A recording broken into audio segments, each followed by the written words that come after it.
तो जैसा कि आप सभी लोग जानते हैं, मैंने आप सभी लोगों को पिछली वीडियो में बहुत ही बेहतरीन तरीके से क्वेश्चन नंबर 5 और 6 को सॉल्व करा दिया था। तो आज की इस शानदार वीडियो में हम लोग सॉल्व करने वाले हैं क्वेश्चन नंबर 7 को, जो हमारा एकदम आसान क्वेश्चन है और इसे हम लोग एकदम बेहतरीन तरीके से सॉल्व करने वाले हैं। तो ये क्वेश्चन नंबर 7 को बिना समय व्यस्त किए सॉल्व करते हैं एकदम आसानी से और बहुत ही बेहतरीन तरीके से। आइए देखते हैं क्वेश्चन नंबर 7 क्या कह रहा है। तो क्वेश्चन नंबर 7 कह रहा है, एक त्रिभुज ABC की भुजाएं क्रमशः AB तथा AC पर क्रमशः D तथा E है और DE समांतर BC है। तो सबसे पहले हम क्या करेंगे, सबसे पहले हमें त्रिभुज ABC बताया गया है तो उस त्रिभुज को हम बना लेते हैं। क्या होगा, ये होगा त्रिभुज ABC। हमने त्रिभुज ABC को बना लिया। ये होगा बिंदु A, ये बिंदु B हो गया और ये बिंदु C हो गया। ठीक, एकदम आसानी से हमने यहाँ पर त्रिभुज ABC का चित्र बना लिया। आगे हमें क्या कहा गया है, त्रिभुज ABC पर क्रमशः AB तथा AC पर क्रमशः D तथा E है। AB पर बिंदु D है, AB पर बिंदु D है और AC पर बिंदु E है। तो इन दोनों बिंदुओं को हम बिंदु E है, इन दोनों बिंदुओं को हम मिलाएंगे तो एक रेखा DE बन जाती है। तो आगे हमें क्या बताया गया है DE समांतर BC है, यानी कि जो DE रेखा है वो BC के समांतर है। आगे क्या बताया गया है, आगे बताया गया है DE BC समांतर है और BD बराबर CE है। BD कहाँ हमारा, BD यहाँ से यहाँ तक की दूरी और CE कहाँ है, यहाँ से यहाँ तक की दूरी, यानी कि ये वाली दूरी और ये वाली दूरी हमारी जो है वो बराबर है एकदम आसानी से और बहुत ही बेहतरीन तरीके से। तो आगे हम क्या करेंगे, हम कुछ नहीं करेंगे, हमें आगे सिद्ध क्या करना है, इसकी त्रिभुज ABC जो है वो हमें सिद्ध करना है कि वो एक समद्विबाहु त्रिभुज है। समद्विबाहु त्रिभुज मतलब क्या होता है कि हमें सिद्ध करना है त्रिभुज ABC में इनके दो भुजाएं बराबर है, यानी कि AB बराबर AC है। हमें सिद्ध करना है,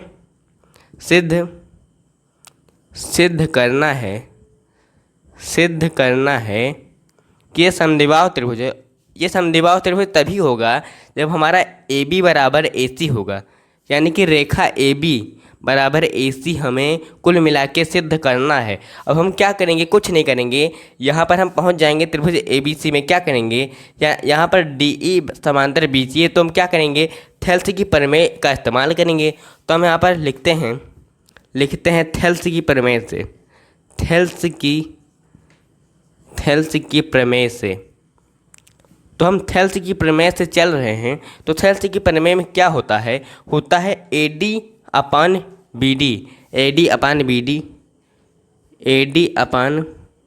BD बराबर क्या होता है आगे AE अपान EC। अगर यहाँ पर DE और BC समांतर है तो यहाँ होगा हमारा AE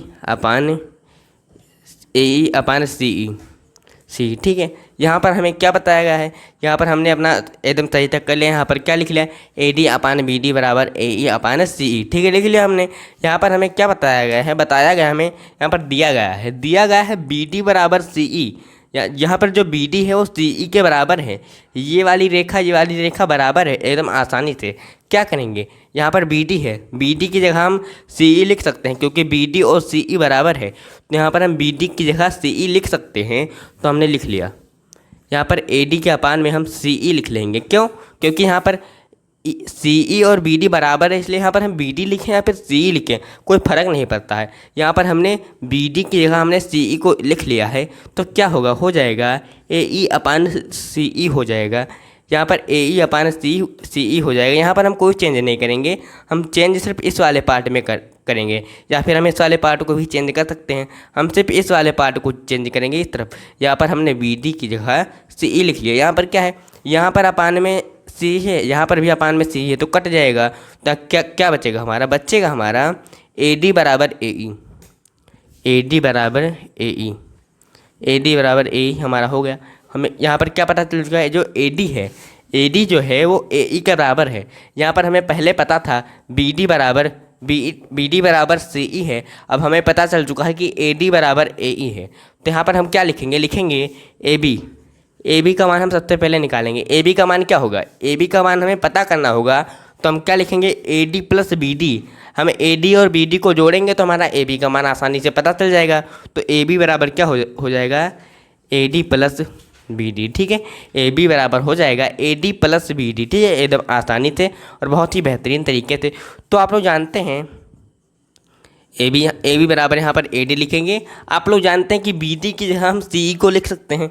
बी डी बराबर सी ई है तो हम बी डी की जगह सी ई को लिख सकते हैं। तो यहाँ पर हमने बी डी की जगह सी ई को लिख लिया। यहाँ पर इतना आ गया, ये हो गया हमारा समीकरण 1।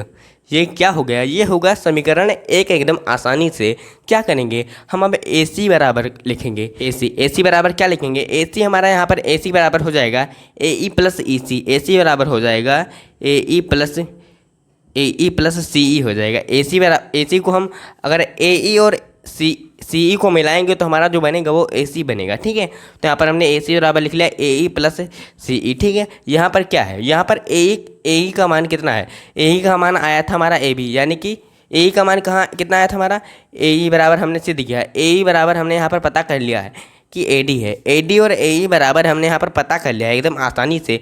यहाँ पर हम ए ई की जगह ए डी को लिख सकते हैं, ए ई की जगह हम ए डी को लिख सकते हैं। तो हम लिख लेते हैं ए ई की जगह हम ए डी को लिख लेते हैं, तो ए डी प्लस सी ई हो जाएगा। ये हो गया, क्या हो गया, ये यहाँ पर पता चल गया समीकरण 2। तो यहाँ पर समीकरण 1 में ए बी का मान कितना आया है, समीकरण 1 में ए बी का मान आया है ए डी प्लस सी ई, और समीकरण 2 में ए सी का मान कितना आया है ए डी प्लस सी, यानी कि जितना ए बी का मान है हमारा उतना ही ए सी का भी मान है। तो यहाँ पर पता चलता है हमें कि ए बी बराबर ए सी होगा। ये हमें समीकरण 1 व 2 से पता चल रहा है। तो हमारा प्रूफ हो चुका है कि यहाँ पर जो त्रिभुज ए बी सी होगा वो एक समद्विबाहु त्रिभुज होगा, हमने प्रूफ कर दिया है। तो क्वेश्चन नंबर जो हमारा 7 है एकदम आसानी से बहुत ही बेहतरीन तरीके से सॉल्व हो चुका है। तो दोस्तों आशा करता हूँ कि आप सभी लोगों को ये क्वेश्चन समझ में आया होगा। अब मिलते हैं अपनी अगली वीडियो में, तब तक के लिए धन्यवाद, टाटा बाय बाय।